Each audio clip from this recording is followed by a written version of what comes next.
Bueno, ya falta bien poquito para acabar los viajes de Eneas, así que vamos a avanzar en esto, ya en el último pasaje. Vamos a hacer un resumencito súper rápido, quizás este sea el video más largo, pero vamos a ver. Aquí está. Os voy a acercar a la pantalla el mapa y como... sí, esto se ve. Ellos ya están exactamente aquí, que es su última paradita, entonces ya está acabando esto, ¿vale? Nos vamos a echar ya todo, lo último que falta es únicamente el último capítulo, ¿vale? Mi separador de gato, está hermoso, venga. Es el final del viaje y dice: crujía la recocida madera y por sus juntas daba entrada borbotones de lodo ardiente de la Estigia. Caronte, solo con su pértiga, iba impulsando la barca a través de la laguna. Una abundante madeja de barba cana caía desde el interior de su capucha, donde ardían inmóviles las llamas de sus ojos. Al ver la rama dorada, había apartado a las sombras que se agolpaban en la orilla implorando pasar el río tras su espera de 100 años, y había embarcado a los mortales. En la proa, junto a la sibila, Eneas se sujetaba con una antorcha, temeroso de perderla, como si su brillo fuera la única fuerza capaz de mantener a raya la lejana oscuridad de la cual las brisas traían una viscosa fetidez. Un resplandor rojizo de jardines de fuego palpitaban las nubes y aplastaban aquellas tierras baldías, paralizada en una noche perpetua. Desembarcaron los mortales en un manjar de glaucas algas. Apenas pusieron los pies en tierra, oyeron el ladrido ensordecedor de las 3 cabezas del descomunal cancerbero, el guardián de los infiernos. Lo hallaron bajo un enorme dintel que se apoyaba sobre las columnas, una obra hosca que mostraba en la piedra las heridas de un salvaje escoplo que le habían dado forma sin cuidado alguno. Cuando los vio acercarse, el monstruo alzó sus cabezas y erizó el cabello. Entonces la sibila le lanzó una torta que había endulzado con miel, a la que había añadido el fruto de una planta adormecedora. Con hambre voraz, la bestia se tendió para devorarla con sus 3 fauces. No tardó luego, con el estómago lleno, en caer dormida. Cuando pasó al otro lado de la puerta, el corazón de Eneas se encogió al oír las voces de niños y vagidos sin fin. Detrás de su guía, envueltos ambos en una noche infecunda, recorrió regiones de aflicción y olvido, de tristeza, de terrible desolación. Para calmar su inquietud ante los gemidos y las visiones desgarradoras y espantosas, la sibila iba describiendo lo que veían: la tierra y los condenados a morir por falsas acusaciones, la región que se les dieron muerte por sus propias manos. No lejos aparecieron, extendiéndose en todas direcciones, los campos de las lágrimas, que acogían a quienes el amor fue consumido con su cruel congoja. Lo cruzaron a través de un espacioso bosque, entre cuyos árboles Eneas, lleno de valor, veía vagas sombras veladas. Cuando llegaron ya al límite del bosque e iban a salir, el héroe se encontró con una visión que tanto le había temido desde su entrada. Como la luna aparece fugazmente en un claro de nubes, distinguió en la negritud la sombra de Dido, que mostraba una herida abierta y se apresuraba en el estómago. El troyano sintió que un dardo le atravesaba el pecho, y las lágrimas que llevaba largo rato conteniendo en aquel viaje manaron de sus ojos.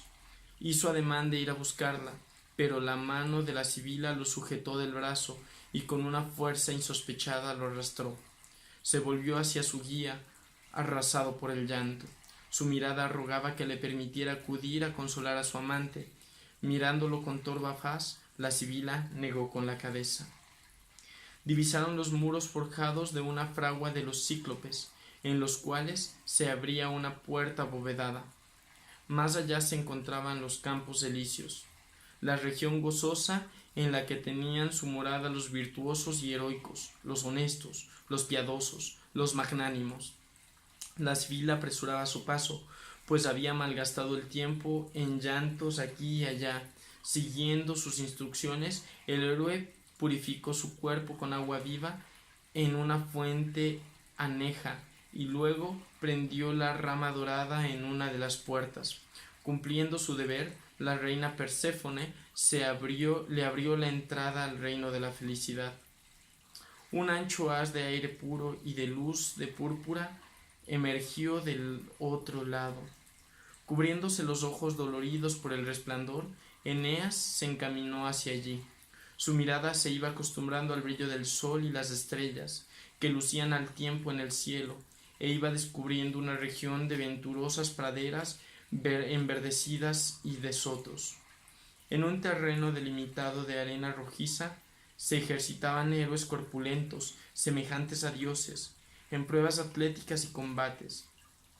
Esparcidas por el suelo estaban sus armas y sus carros vacíos, hincadas en las tierras las lanzas, sueltos los corceles que pacían desperdigados por el llano. En otra parte, un grupo de hombres y mujeres danzaban en coros y entonaban cánticos felices, mientras en otros comían dulces viandas, estirados por las hierbas y esponjosos descansaban allí. La sibila se aproximó a ellos. Decidme, almas dichosas, ¿en qué parte de este paraje está Anquises? Venimos a buscarlo, atravesando las tierras de terribles regiones, de tinieblas y desesperación. Una hermosa mujer, que despedía luz con su pálida tez y sus cabellos dorados, alzó ante los mortales. Ninguno tiene aquí lugar fijo. Poblamos las laderas que refrescan sin cesar los arroyos, pero si os fuerza el alma tan hondo afán, os pondré en camino seguro. Marchando delante, los llevó hasta los lindes de aquellos campos. Se hallaban en una cima desde el cual descendían los campos luminosos. Al fondo del valle, les dijo su acompañante, hallarían buen seguro a Anquises, pues gustaba de pasar revista pensativo los destinos de los suyos. Siguiendo lo indicado, descendieron hasta la orilla del pacífico río Leteo. Almas incontables, pequeñas, fulgidas, revoloteaban en torno a las corrientes bebiendo sus aguas y llenando la campiña con el sonido de sus alargadas alas.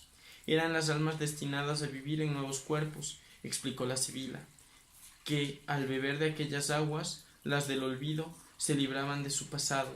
En aquella orilla, sobre el césped, vio Eneas la figura de su padre, quien observaba con deleite entre aquellas almas a las que surgían sus descendientes. Anquises pareció notar la presencia y se volvió hacia él. Corrió el hijo a su encuentro tendiendo enardecido ambas manos. Sin embargo, cuando intentó rodearle el cuello con los brazos, la sombra se deslizó en las manos, como si fuese poco más que un jirón de niebla. Anquises le sonrió con ternura. Hijo mío, has venido por fin. Tu amor filial ha vencido la dureza del camino. Tu imagen, padre, que acudía a mi mente tantas veces, me ha impedido que me pierda en el umbral. Mientras tanto, he dejado a la flota anclada en las costas de Hesperia. Hemos llegado, pero desconocemos cómo continuar. Ven, te haré ver la gloria que reserva el porvenir de tu linaje en Dárdano. Haciéndose seguir, se lo llevó a recorrer aquellos parajes espléndidos donde habitan las almas de sus nietos y de los nietos de sus nietos. Aquel joven, ¿lo ves? Es uno de tus descendientes, que crecerá junto a tu esposa Itálica, hija de un buen rey que habita en las orillas de un río que es posible navegar hasta muy arriba. Todos los que lo rodean son tus herederos, de esa misma sangre, el futuro de nuestra estirpe, caudillos indomables, fundadores de ciudades que hoy son tierras sin nombre. Míralos, qué soberbios guerreros, qué batallas las suyas, cómo resalta en ellos la pujanza de Troya. Estás a punto de reinar, pero antes, porque así lo han decidido los dioses, deberás superar los recelos, calmar las insidias y vencer batallas. Gobierna como buen soberano, crea leyes para la paz, concede tu favor a los humildes y combate a los soberbios. Los tuyos gobernarán el mundo conocido. Así fueron recorriendo sin rumbo aquellos campos anchos y vestidos de luz, derramando la mirada por todas partes. Cuando Anquises ya había mostrado a su hijo cada uno de aquellos parajes y enardecido su pecho con el ansia de gloria, se mostró súbitamente confuso y arrugó el ceño. Hijo mío, ¿dónde estás? Tu imagen se desvanece. Eneas llamó a su padre, intentando tocarlo, abrazarlo, pero todo fue inútil. El mundo se oscurecía a su alrededor. Su padre ya no lo veía, y su voz llegó a extinguirse. La sibila le explicó que recomenzaba el día en el mundo de los vivos, y no podrían quedarse más. Corre, troyano, corre, no quieres vagar por el inframundo de por vida. Se alejó apresurada. Eneas no podía separarse de su padre, que miraba en derredor buscándolo y llamándolo en silencio, pues tampoco el héroe podía oír ya su voz. Con todo el pesar de su corazón, se volvió hacia la sibila y vio como que ésta desaparecía ya en el bosque. Lanzó la última mirada a su padre, que ya no lo buscaba, sino miraba hacia él. Sus ojos se encontraron por vez postrera, aunque Anquises no lo estaba viendo. Aun así, solo entonces Eneas tuvo la fuerza para huir y dejarlo atrás. De nuevo, en el mar, y el viento sobre el rostro, la humedad pegada al cuerpo y a los recuerdos, Eneas contemplaba las aguas intentando retener en su memoria la imagen del reino del Hades. Le ahogaban las ganas de aferrarse a la vida, a pesar de los peligros e incertidumbres de la amenaza permanente de la muerte. Recordando su vida, sus amores, sus risas, sus lágrimas, se llenaba el corazón con una explosión de energía intensa. En sus labios se esbozó una sonrisa. Lo seguía el resto de la flota, con la proa cortando a la superficie, dejando las estelas como surcos labrados en la tierra. Habían mantenido el rumbo hacia el norte, en dirección que les había indicado la sibila, y si pretendían encontrar el gran río navegable, debían seguir por allí. Una brisa cálida acarició el rostro de Eneas, trayéndolo los olores de la tierra. Se volvió para observar a su tripulación. Se esforzaban como siempre, navegando aquellas aguas con la misma destreza, confiando en él. Admiró su abnegación. Ellos no podían tener la certeza sobre el cumplimiento del destino. La seguridad de que el objeto estaba cerca no había, porque no se habían estremecido como él, observando lo indescriptible de su porvenir, y aún así lo seguían, y cuando el desánimo hacía presa en su arrojo, lo miraban como un padre en busca de guía. Eneas, sus compañeros fraternales de aventuras. Sí, le habían sido anunciados que el viaje llegaba a su fin, pero ¿dónde estaba esa nueva Troya? ¿Dónde estaba ese nuevo hogar que acogería sus cuerpos abrumados por las guerras y el mar y el tiempo? Escudriñó la superficie del agua, esperando ver en ella el efecto de aquel viento templado para comprobar que venían de un continente nuevo, pero ni una sola onda se reflejaba sobre ellas. Sin embargo, allí estaban aquellos aromas, llenando los pulmones. Podían imaginarlos naciendo de los surcos de tierra, podían notar la humedad de los terrenos arrancados por el arado. ¿Era su imaginación anhelante? Corrió a proa y se volcó sobre el mascarón. Con la claridad veía que el mar se rizaba a ambos costados de las naves, con flecos blancos y espuma. Ahora bien, delante de la superficie del agua aparecía aceite, densa, aquietada. Se estaba formando una marejada al ritmo de que las brisas ganaban intensidad. Asido a la maroma, descendió hasta la línea de flotación. Entonces advirtió que, frente a la embarcación, un camino de agua quieta, de un azul puro, intenso, formaba una suerte de pasillo que venía a la costa. Apresurado, le arrebató el mando al timonel. Ante el asombro de todos, arrumbó la nave hacia tierra, siguiendo aquel pasadizo que marcaba un itinerario como una línea de paso en las arenas del desierto, y se dio cuenta que sus marinos lo miraban asustados, creyéndolo poseído por algún trance provocado por los viajes de ultratumba. «Echad un cubo al agua», ordenó. Cuando lo tuvo delante, mojó sus dedos en él y lo saboreó. Su rostro se llenó de una luz intensa al ver confirmadas sus sospechas. «Es agua dulce». Los hombres agolparon alrededor del cubo y hundieron también las manos en el agua.